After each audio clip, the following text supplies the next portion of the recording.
Assalamu alaikum. Hello everyone. Welcome back to my another video. In this video, how to add the plus and minus button in Excel.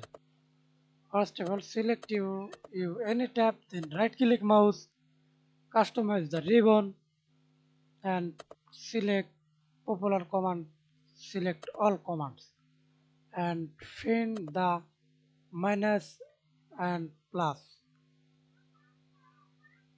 Find minus and plus. Example, I select this plus and minus button, then click here, edit this,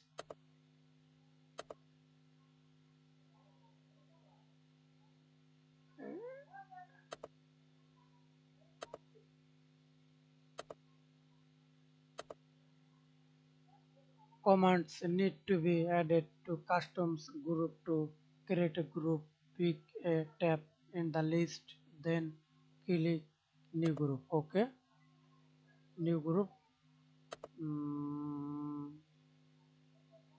home,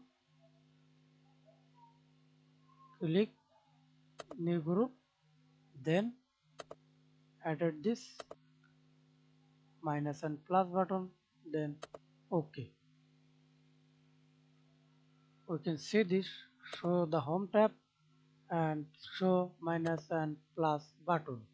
Thanks for watching video and subscribe to my channel, like, comment, share.